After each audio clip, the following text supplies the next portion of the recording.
ఓం సమర్థ సద్గురు శ్రీ సాయినాథాయ నమః. శ్రీ సాయి మాస్టర్ ప్రవచనములు 2వ అధ్యాయం ఉగాది. ఉగాది అనేదానికి మన పెద్దలు యుగాది అన్నారు. అంటే క్రొత్త యుగం ఆరంభం కావడం. అంటే సమాజంలో ఉండే వ్యక్తుల అభిప్రాయాలు, వాళ్ళ చేతలు నూతన ప్రజ్ఞతో పనిచేయడాన్ని క్రొత్త యుగం అంటారు. అలాగే వ్యక్తి జీవితంలో కూడా యుగాది జరుగుతుంది. అంతవరకు వాళ్ళ శరీరంలో ఉండే జీవకణాలన్నీ ఒక రీతిని పనిచేస్తూ ఒక రకమైన భావాన్ని ప్రేరేపిస్తూ ఉండడం ఒక రకమైన యుగం. వాటి యొక్క క్రియ ఇంకా సంకీర్ణమై ఇంకా నిర్దిష్టంగా ఎప్పుడైతే పనిచేయడం మొదలు పెడుతుందో అప్పుడు శరీరగతంగా ఉండే అన్ని జీవకణాలకు ఒక నూతన యుగాది. అలాగే ఒక సమాజంలో ఉండే వ్యక్తులందరూ ఆ సమాజం అనే దేహం యొక్క జీవకణాలైతే వారందరి యొక్క యోచన ఒక నూతనమైన క్రియాధర్మాన్ని ఎప్పుడైతే వహిస్తుందో అది సమిష్టిగా సమాజమంతటికీ యుగాది. ఈ రెండింటికి సంకేతంగానే మనం బాహ్యమైన ఉగాది చేసుకుంటున్నాం. ఈ ఉగాదిని చేసుకునేటప్పుడు వేపపూతను ప్రాధాన్యంగా తీసుకుంటున్నాం కనుక ఈ వేప చెట్టు యొక్క సంకేతం ఏమిటి అనేది తెలుసుకుందాం. షిరిడీ సాయినాథుని కృప వల్ల మహాత్ముడిగా రూపొందిన ఉపాసని మహారాజ్ సాయినాథుని స్తుతిస్తూ సదా నింబ వృక్షస్య మూలాదివాసాద్ అని వ్రాశారు. శ్రీ సాయినాథుడు మొట్టమొదటిగా షిరిడీ గ్రామంలో వేప చెట్టు క్రింద కూర్చుని కనిపించారు. ఎప్పుడూ వేప చెట్టు నీడనే ఉండేవారు. ఎండా వాన అనక రాత్రి పగలనక తుఫాను వచ్చినా సరే ఆయన అక్కడే ఉండేవారు. అందుకని ఆయనను సదా నింబవృక్షస్య మూలాదివాసాత్ అని అన్నారు.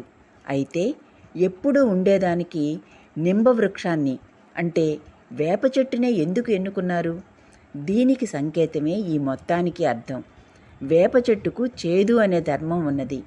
ఈ చేదుని మాత్రమే గుర్తించే పామరుడైన మానవునికి దాని యొక్క ప్రాధాన్యత తెలియదు. కానీ దాని ఉపయోగం తెలిసిన వాడికి శరీరంలో ఉండే రుగ్మతలను పోగొట్టే గుణం దాని చేదులో ఉంది. ఆయుర్వేద రీత్యా ఆరోగ్యరీత్యా అందులో పనికిరాని భాగమే లేదు. అలాగే ఈ సృష్టికంతా ఆధారంగా ఒక దైవత్వం ఉంది, ఒక ఏకత్వం ఉంది. ఇది తెలిసిన వాడికేమో ఈ వేప చెట్టు వైద్యానికి ఎలా ఉపయోగపడుతుందో అలాగే ఈ సృష్టి కూడా సకల శ్రేయస్సును చేకూరుస్తుంది. చేదుగా ఉంటే ఉండవచ్చు, కానీ అన్ని రకాల రుగ్మతలకు అందులో విరుగుడు ఉంది.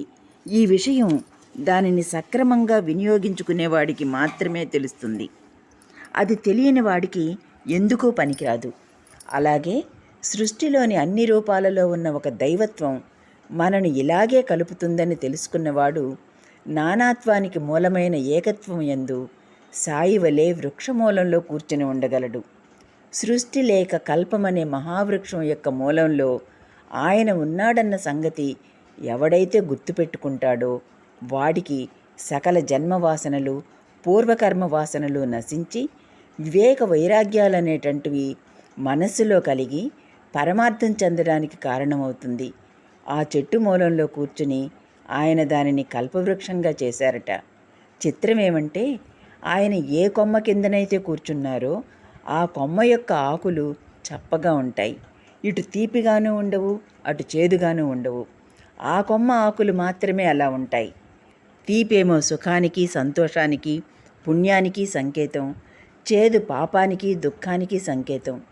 పుణ్యం చేసినా కర్మబంధమే, పాపం చేసినా కర్మబంధమే. అందుకని పుణ్య పాపాలకు అతీతంగా నిష్కర్మను ఎవడైతే పొందుతాడో వాడికి పరమ ప్రయోజనం నెరవేరుతుంది. వాడి పట్ల ఆ చెట్టు కల్పవృక్షం అయి ఉంటుంది అన్నది ఆ సంకేతం. అక్కడ ఆయన ఉన్నారని తెలియకుండా తక్కిన శాఖలను చూస్తుంటే అది చేదు రూపమై దుఃఖ రూపంలో ఉండే ఈ సంసార చక్రంలో పడి మనం పరిభ్రమిస్తూ ఉండాల్సిందే. ఈ సంసారం దుఃఖమయమని చెప్పారు.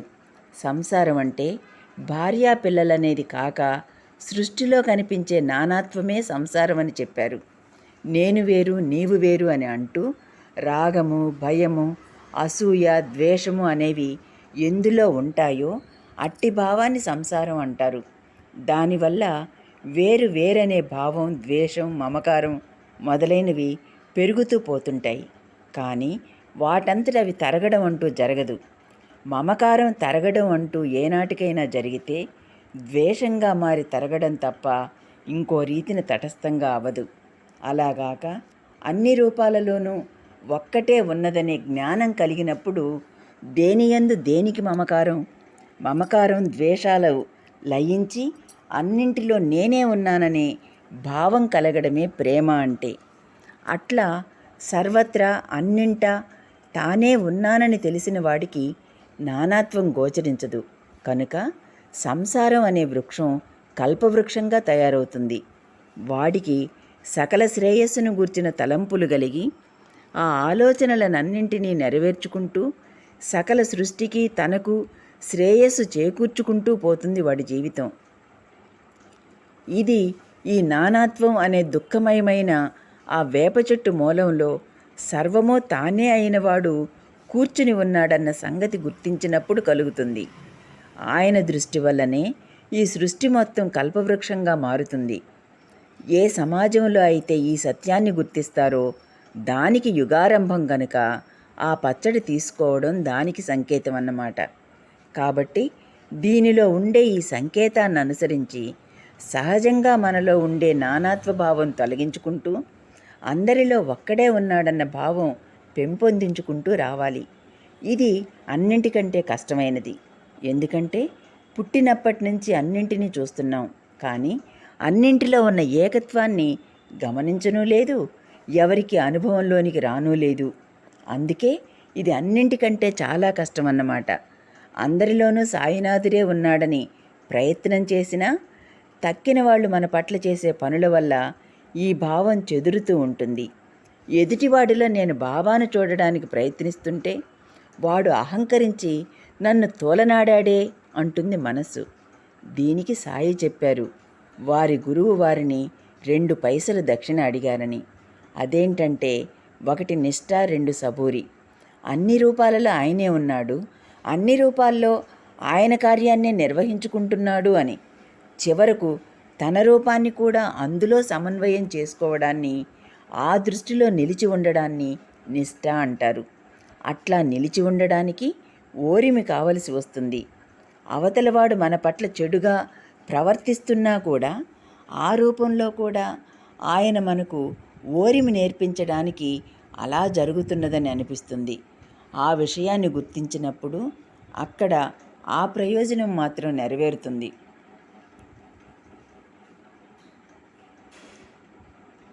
ఉదాహరణకు, ఏ మరణమైతే మనకు భీతిని గొలుపుతుందో ఆ మరణమే బుద్ధునికి ప్రబోధం చేసింది.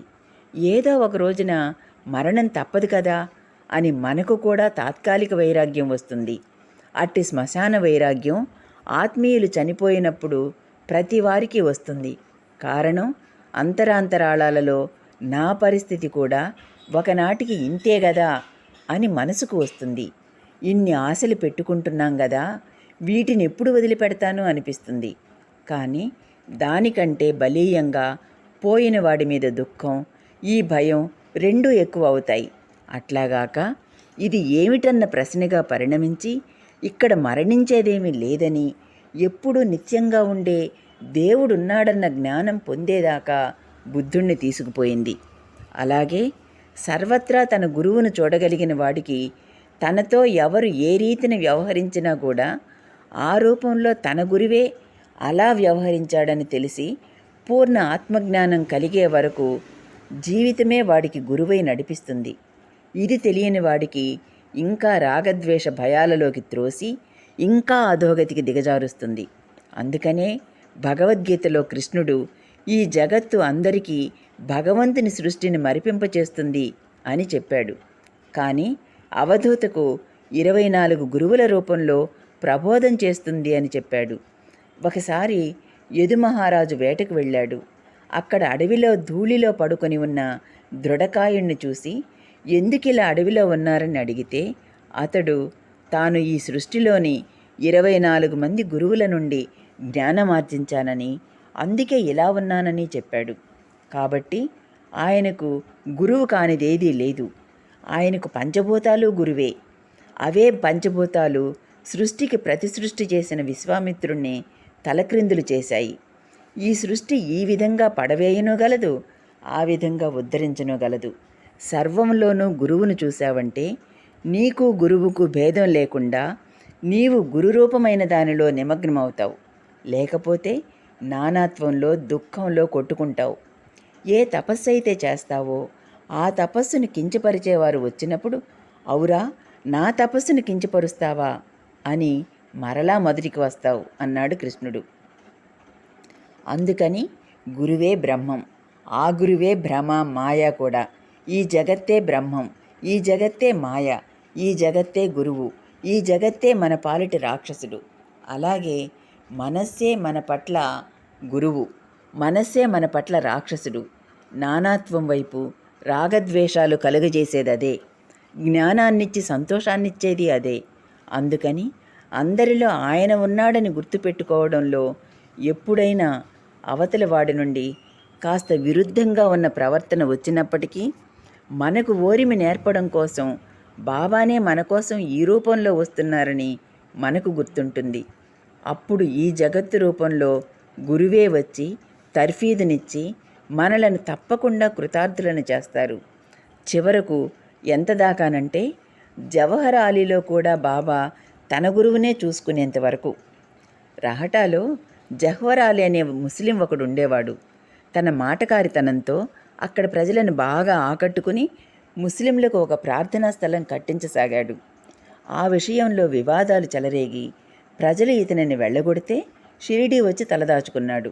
అక్కడ కూడా తన మాటలతో షిరిడీ ప్రజలను భక్తులను ఆకట్టుకుని సాయి తన శిష్యుడని వాళ్ళతో చెప్పడం ప్రారంభించాడు. అప్పుడు జరిగిన తమాషా ఏంటంటే సాయి కూడా ఆయన శిష్యునిలాగా మెలగడమే.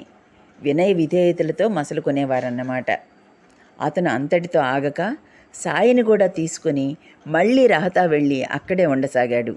షిరిడీలో భక్తులు అది భరించలేకపోయారు. ఎలాగైనా ఆయనను షిరిడీకి తెచ్చుకోవాలని రహతా వెళితే ఆలీ లేడు. ఆలీ ముక్కోపి అని, అతని అనుమతి లేనిదే తాను రాకూడదని చెప్పి బాబా వాళ్ళను పంపేశారు.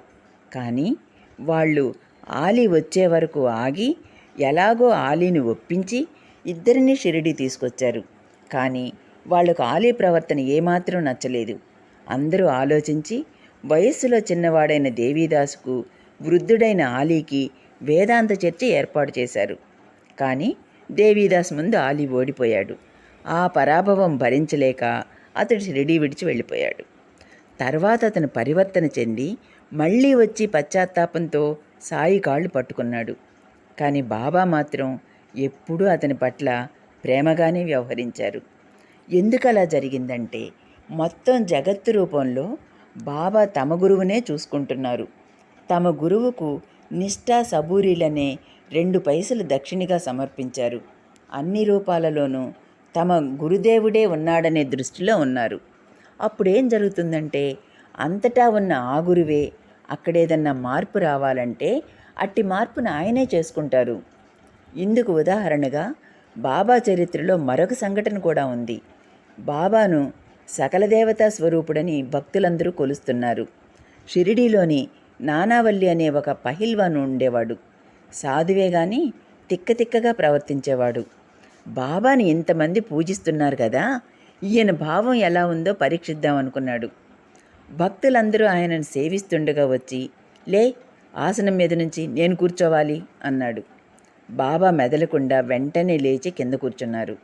అతను కొద్దిసేపు ఆసనం మీద కూర్చుని బాబాకు సాష్టాంగ నమస్కారం చేసి వెళ్ళిపోయాడు. బాబా అందరిలోనూ తమ గురువునే చూసుకున్నారు గనుక నానావల్లి తనను లేవమన్నా అతను కూర్చున్నా ఏమీ అనిపించలేదు. ఆ భావం నుంచి ఏమారకుండా ఆయన ఆ పైసా దక్షిణ సమర్పించుకున్నారు. అలాగే ఒకసారి షిరిడీలో పెద్ద వర్షం వచ్చింది. బాబా వేప చెట్టు కింద కూర్చుని సమాధి నిష్టలో ఉన్నారు. నీటి ప్రవాహ వేగానికి ఆయన ఒక పక్కకు ఒరిగిపోయారు. చెత్తంతా ఆయన మీద పడి ఉంది. వర్షమంతా తగ్గిపోయాక ఊరి ప్రజలు వచ్చి చూసి చెత్తంతా తొలగించారు. ఆయనను అక్కడ ఉండవద్దని మసీదుకు రమ్మని బ్రతిమలాడి జబ్బలు పట్టుకొని తీసుకుపోయి మసీదులో కూర్చోపెట్టారు. అప్పటినుంచి ఆయన మసీదులో నివసించసాగారు. తమను జబ్బలు పట్టి తీసుకుపోయి మసీదులో కూర్చోపెట్టిన వాళ్ళ రూపంలో ఉన్నది తమ గురువేనని, నానావల్లి రూపంలో వచ్చి పరీక్ష చేసింది తమ గురువేనని, జవహర్ అలీ రూపంలో సేవ చేయించుకున్నది తమ గురువేనని బాబా భావించారు. కనుకనే ఇతర మహాత్ములంతా కోహినూర్ అని పొగిడే స్థితిలో ఆయన ఉన్నారు. ముస్లిం సాంప్రదాయకులైన గురువులంతా ఆయనను గొప్ప గురువుగా అంగీకరించారు. ముస్లింలు తమ వద్దకు వచ్చినప్పుడు సాయి వారికి అరబ్బీలో ఖురాన్ చెప్పేవారు. హిందువులు వస్తే వేదం చెప్పేవారు. భక్తులకు వారి వారి ఇష్టదేవతల రూపంలో దర్శనం ఇచ్చేవారు.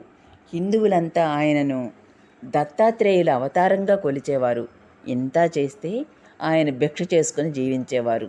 ఇదంతా తమ గురువు చలవేనని, తమదేమీ లేదని అనేవారు. అదే నిష్ఠ అంటే. ఆ నిష్టలో ఓరిమి అనేది లేకపోతే మనస్సు పక్కకు పోతుంది. ఎవరైనా ఏదైనా అంటే వీడెవడు నన్ను అనడానికి అన్నామంటే మన సాధన దెబ్బతింటుంది.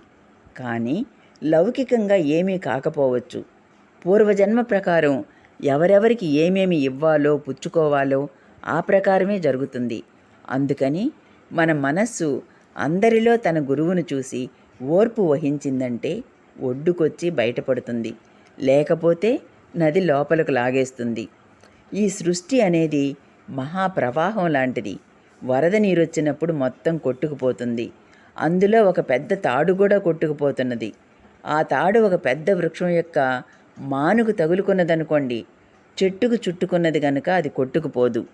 ఆ వరద ప్రవాహంలో కొట్టుకుపోతున్న ఒకడికి భగవంతుని కృప వల్ల ఆ తాడు యొక్క 2 కొసలు చిక్కాయనుకోండి, ఏ ఒక్క కొస పట్టుకున్నా ప్రమాదమే.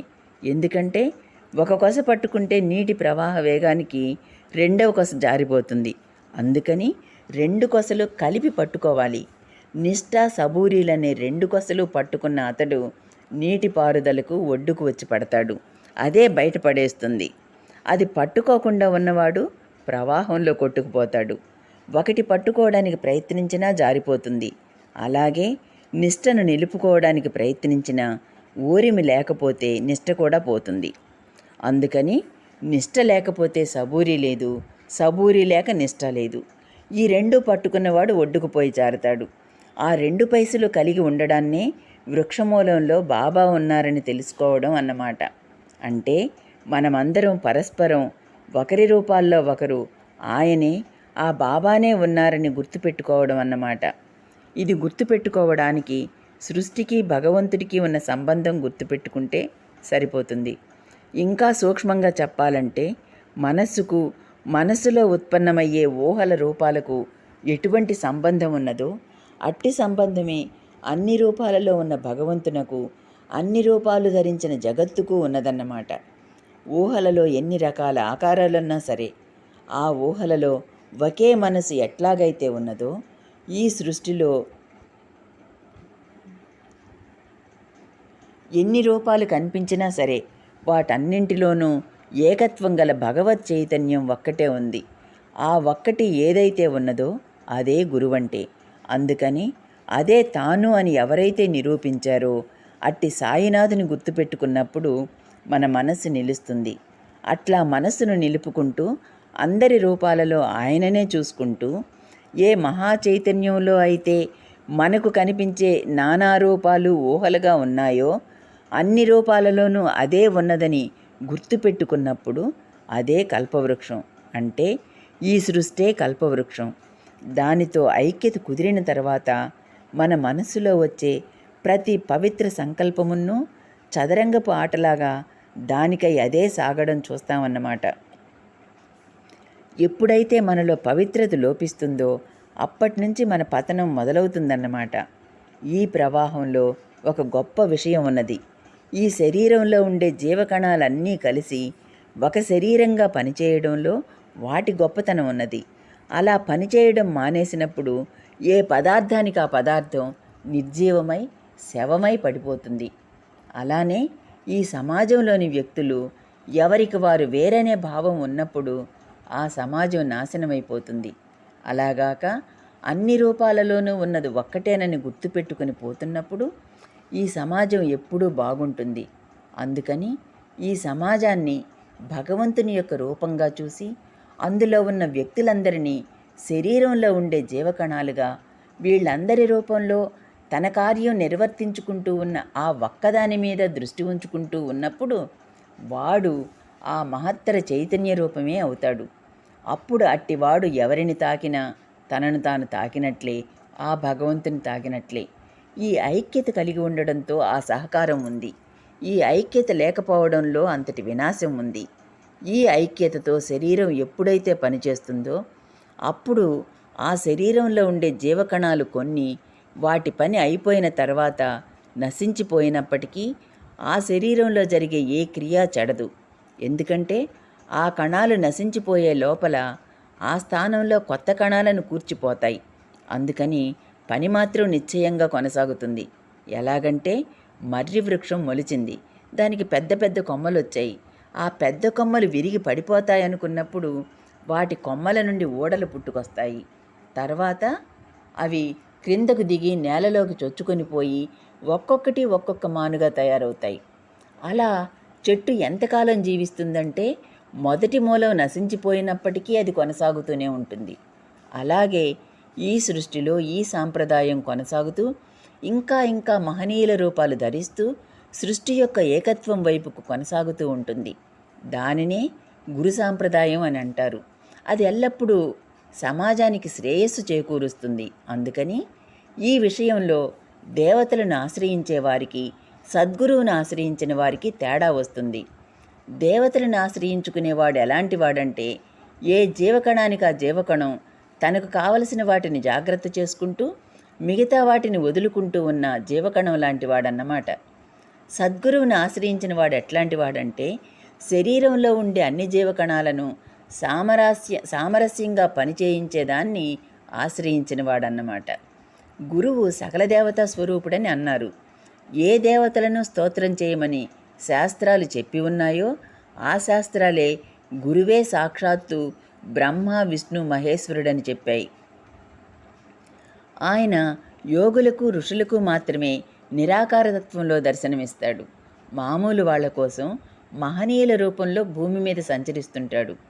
దీనినే వివరిస్తూ ఏకనాథుడు ఆవుకు కొమ్ము చివరి నుంచి తోక చివరి వరకు ఆవే అయినప్పటికీ పాలు కావాలంటే మాత్రం పొదుగు నుండే పితుక్కోవాలి అని చెప్పాడు. అలాగే విశ్వమంతా భగవంతుని చేత వ్యాపించబడి ఉన్నప్పటికీ ఆయన కృప కావాలంటే మాత్రం మహనీయులను ఆశ్రయించాలి అని చెప్పారు.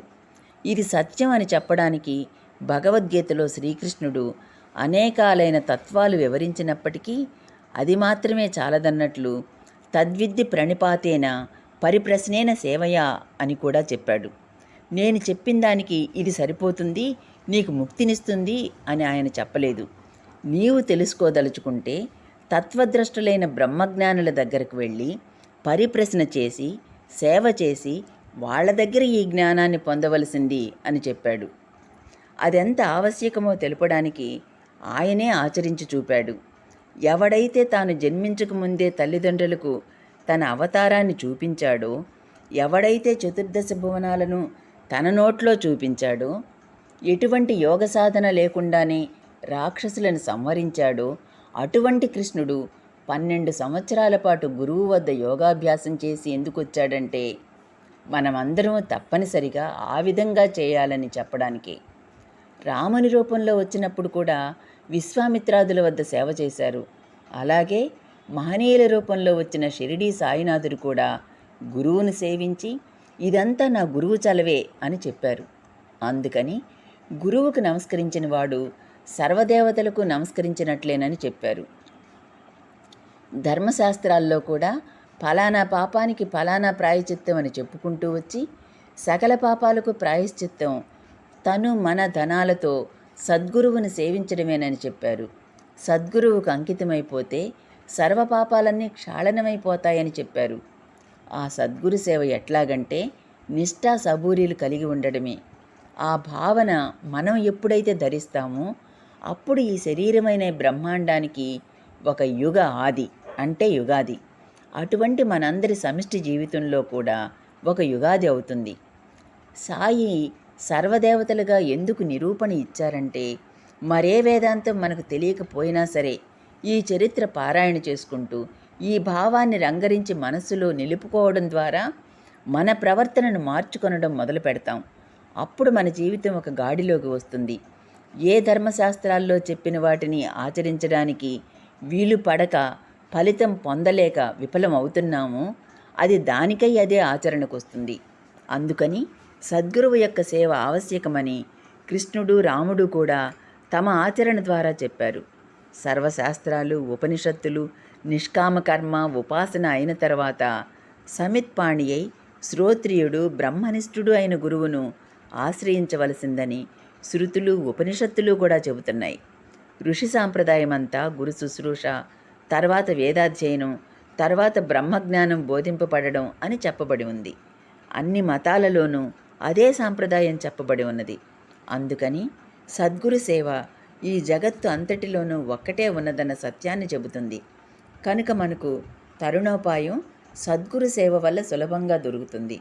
అందుకని అవతలివాడు పూర్తిగా భిన్నమైన దృక్పథం కలిగి ఉన్నా సరే ఆ రూపంలో మనకు గురువు ఓరిమి నేర్పుతున్నాడు, నమ్రత నేర్పుతున్నాడు అనే హెచ్చరికతో మాత్రం మనం నడుచుకుంటుంటే అదే కల్పవృక్షమై మనలను తరింపచేసేటటువంటి గురుస్వరూపమై మనలను కూడా తన రూపంగా మారుస్తుంది.